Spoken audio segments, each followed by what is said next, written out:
Do you ever wonder how people are able to send out thousands of emails every day with an exact personalized scripts? Something like this, we're able to go into deep, intense signals for each prospect of the company. It'll look like this from the start. And then once we have it completed, it will look something like this, where we're going to have exact intense signals. For example, here, Field Pulse's ICP.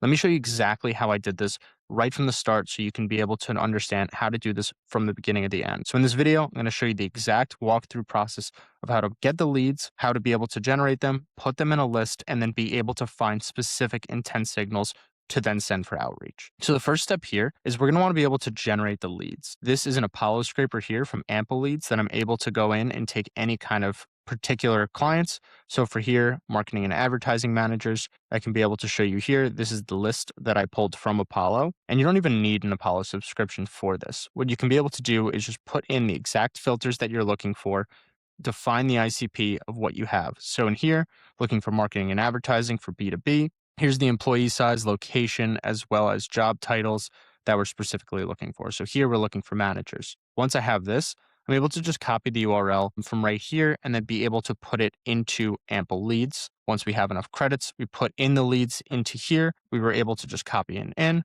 put in the number of leads that we're looking to scrape, and then just name it to whatever you want it to be. After about 24 hours, the list will come up, and then you can be able to put that list in a Clay table here. So you can see I just was able to just import it as a CSV. So you can see if you wanted to just go here, you can either download the CSV, that is this, or you can be able to import CSV. So I took that from Ample Leads after verifying it through Million Verifier or BounceBand to be able to make sure I have the right emails to send out. And then I was able to create this list. So for the specific intent signals I was able to create, I was able to reference the website as well as company name and each contact as well. So then once you're here inside of Clay, what you can then end up doing is then going into a prompt that's going to be able to create intent signals. So for here, you can see we're able to pull up each prospect as well as the reasoning for why these are good candidates for their specific ICP and the confidence that it has in the prompt that it generated. So main question that a lot of people ask me is, how do you build something like this? And I can show you here that we went in and just simply asked, intent signal researcher prompt for Clay, your research assistant for Senra, helping B2B teams generate consistent pipeline for buyer intent signals. Your mission is to find 3 companies in the company name's ICP, direct buyer intent for company name, and I even gave it specific intent signals it can find. And then go into research instructions of exactly how I wanted to do it step by step, and then be able to have this specific output for me. So when you're wondering exactly how you're able to create something like this that's going to be able to have this kind of prompt, you can go into something like ChatGPT or Claude. I personally recommend Claude and use that, where I say, okay, what is the exact ICP for this list? It will then generate a general ICP that I can find. I'll say, what are specific intent signals that these companies look for? And it gave me these 6 signal categories that I was then able to put in here. And then I simply requested it to make me a prompt that I can put into Clay to be able to find this. So once you create something like this, you reference exactly what you're looking for, and how to reference is simply just doing a slash, and it will come up with any information that you currently have. So for that, once I had that information, I was able to just generate it right from the prompt into a JSON schema, and then it gave me exactly how it's going to break it down. And then I ran the prompt. The best way to save credits and be able to do this, you can connect in your ChatGPT API key, Claude or Anthropic API key, and really recommend you just run the first 10 rows to test. Run the first 10 rows, see if you're getting the exact answers that you're looking for, and then be able to check. For this, what you're going to want to do with the first 10 is check the website, check the ICP manually, and then make sure that these are actually correct. These are actually ICP prospects that your company that you want to reach out to is particularly interested in.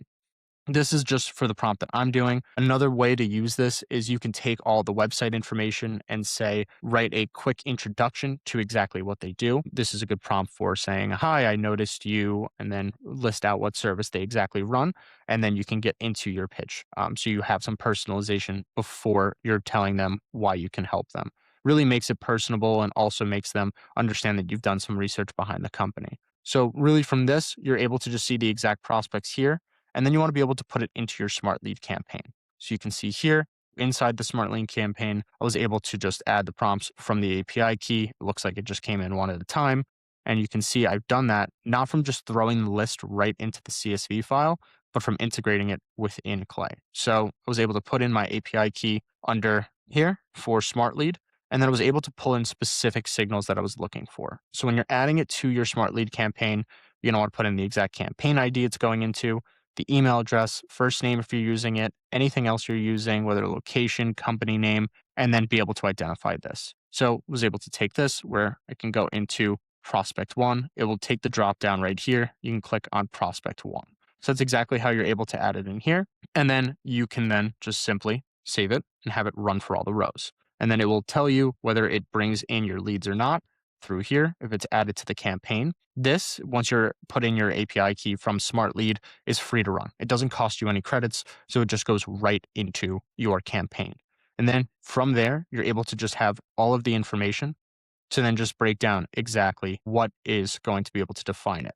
You can put in here, once you have that in, exactly what particular things you put in. So you can have signal 1, 2, and 3. So it will make it all different for every contact that you reach out to. And you can see that here within the preview. So exactly how I'm going to show you this is the campaign that's going to go out for Field Pulse. Now, if I wanted to send it to SalesHood, this is exactly how it breaks down the intent signals for SalesHood.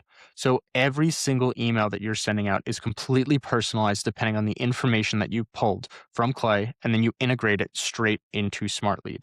This is the exact method that I use for being able to do outbound. You can be able to do a little bit simpler messages as well. I always recommend testing these very complex intent signals with something that's just very simple. So something that I also run without using Clay prompts is we book or schedule 8 to 10 qualified meetings, getting straight to the point, and then seeing, okay, for this particular industry, does the very direct messaging of just pitching services work? Or is it just really people wanting to know that you've done a lot of research behind them?